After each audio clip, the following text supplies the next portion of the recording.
There are several types of Bodoni typefaces, and commonly used Bodoni versions include ITC Bodoni, Foster Bodoni, E+F Bauer Bodoni, URW Bodoni Antiqua, Monotype Bodoni, Bethode Bodoni Antiqua, and WC Our Bodoni.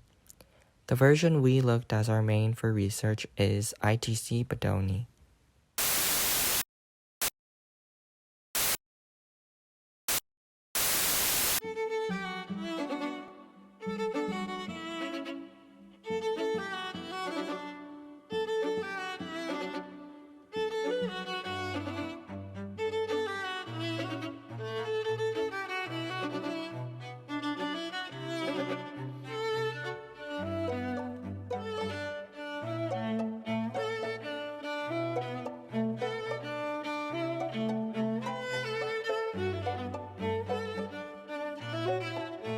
Look at this! Isn't she from Squid Game? Yeah, Hoyan was so legendary. She totally killed it. I know. But I now notice this block title font is so sensual and modern. Yeah, I wonder what the Font is? professor? You guys are listening to my class and don't know what the font is? It's Bodoni with a B-O-D-O-N-I. I'll tell you more about it. So, I'll tell you about the history of Bodoni. With the development of movable type printing in the late 15th century, Venice became one of the most important centers of printing, and a few centuries later, there was a man named Bodoni, who was associated with the eternal elegance of Italian printing made in Parma. Bodoni was born in a typography family. After years of discipline from Saluzzo and Rome, he moved to Parma and became a royal typography director.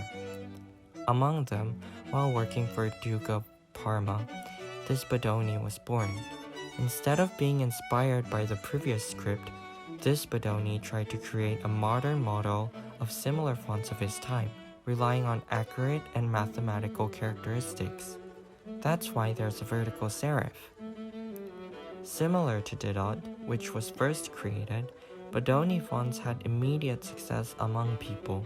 This is presumed to have been possible thanks to the advancement of printing technology and the improvement of high-quality paper, resulting in the expression of very fine lines. So, Bodoni rapidly became the new standard for typography elegance, to the extent that almost every print workshop had its own version of Bodoni, although none of them ever reached the level of elegance of the original. Due to the modernity that it introduced, the new font was identified as modern serif, a definition still used today to indicate typefaces of a Bodonian nature such as Didot, in contrast to classic or Venetian serifs such as Bembo and transitional serifs such as Baskerville.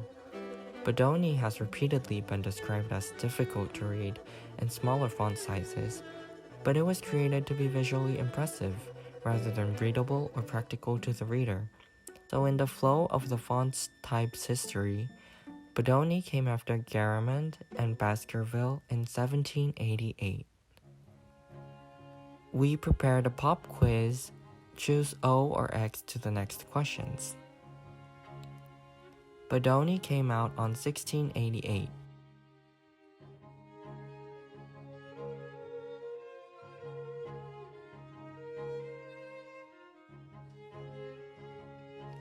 No, it didn't. It came out on 1788. Bodoni, inspired by the previous script, tried to create a modern model of similar fonts of his time, relying on accurate and mathematical characteristics.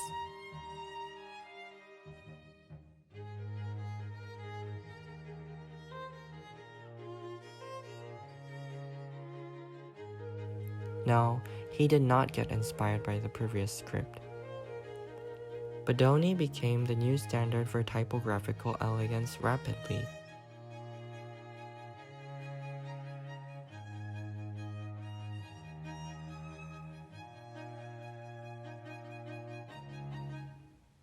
Yes, it did.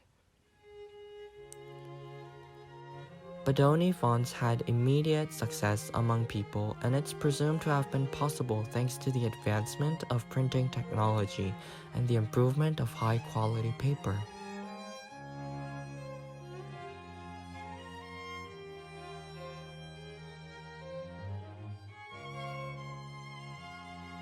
Yes, it did. Bodoni has repeatedly been described as easy to read and was created to be visually impressive.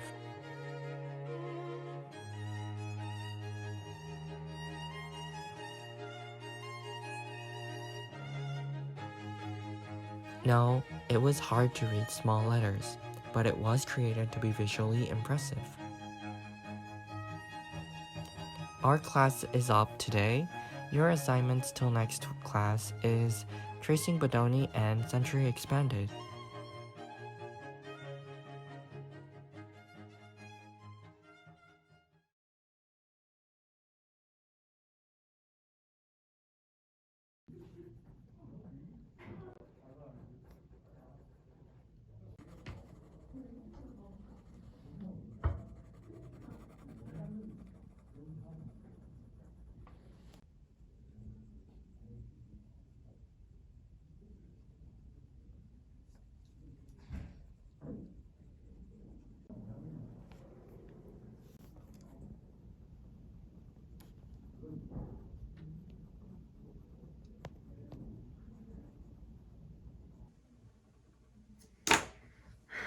How much did you do?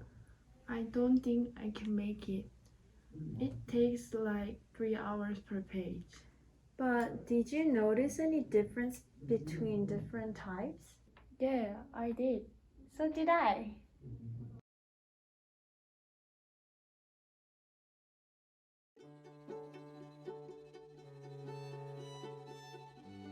The capital G foot has no spur or serif in Bodoni, while centrally expanded capital G's foot has a downward pointing spur. Bodoni's diagonal strokes of the capital K meet at the vertical, while century expanded's diagonal strokes from a T. Bodoni's Q is tidy and the tail of it only touches the circle, while centrally expanded Q's tail crosses the circle. Bodoni's top of the small q has a right-facing serif, when century expanded's top of the small q has a vertical or slightly angled spur pointed or flat. The lowercase t of Bodoni has a double-sided bar which forms a right angle with the vertical and straightness of the upper part, and centrally expanded has a double-sided bar which forms a diagonal with the vertical. The top of the capital W of Bodoni has 4 upper terminals with 2 V's overlapping, while 3 overlapping century expanded.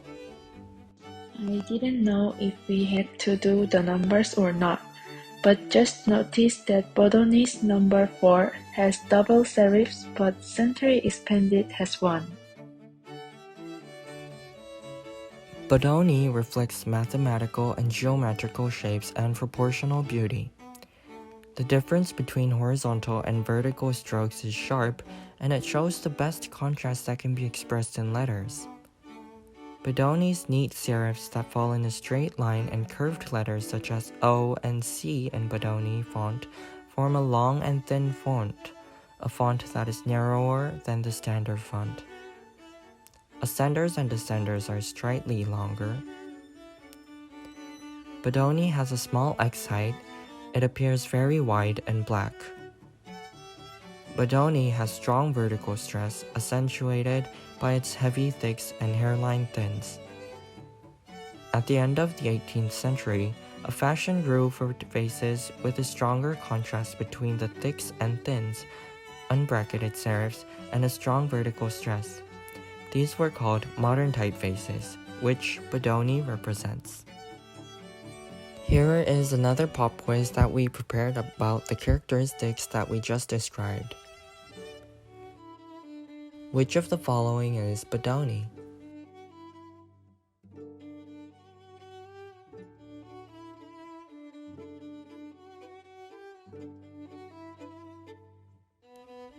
Yes, it's the middle one. Bodoni's W has 4 terminals and the serif falls in a straight line. Which of the following is Bodoni?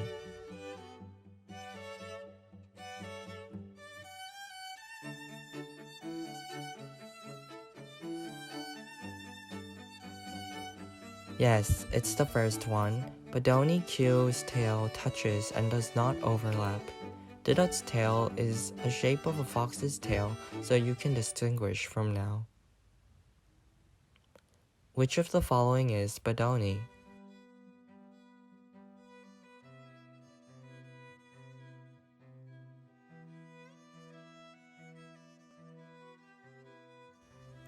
Yes, it's the first one. Bodoni's T has a double-sided bar which forms a right angle with the vertical and straightness of the upper part, and more contrast of heavy thicks and hairline thins. Choose O or X to the following questions. Bodoni has short X height.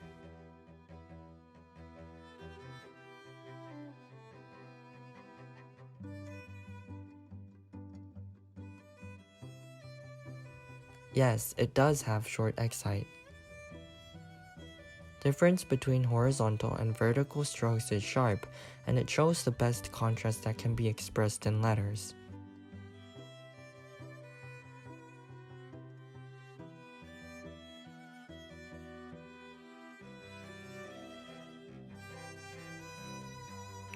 Yes, it is. Curved letters such as O and C in Bodoni font form a strong and thick font, a font that is thicker than the standard font, and ascenders and descenders are slightly longer.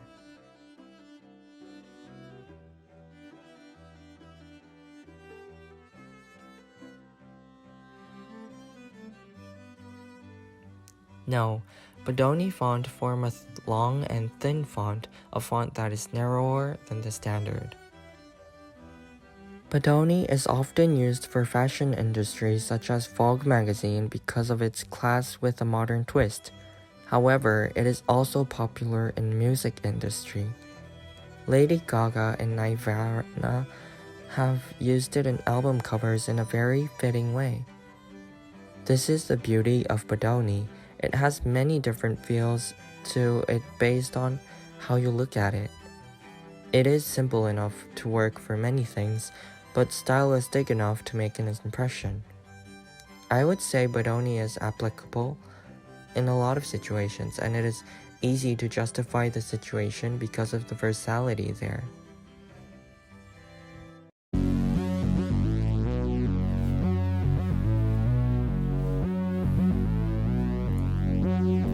I'm on the next Bodoni, yeah, born since 1788. Don't let the serif softer, strict contrast makes you modern. After the Garamond, after the Baskerville, here comes the Bodoni. Here we go, here we go, here we go. Hard to read but impressive, created to impress me. Too hot, too hot. Reflects mathematical geometric beauty. I'm on the next Bodoni, yeah, born since 1788 next Bodoni, don't let the serif softer. Next Bodoni, here comes the Bodoni again. Next Bodoni, here we go, here we go, here we go. La la la la la la la la la la la la la la la la la. La la la la la, I see the difference G, but has no stir or serif K. Diagonal struck me at the vertical. That's my difference, that's my difference. Q, tail only touches. Lowercase q has right face serif. Lowercase t has double-sided bar. Lowercase q has right face serif. Lowercase t has double-sided bar. Lowercase q has right face serif. Lowercase t has double-sided bar.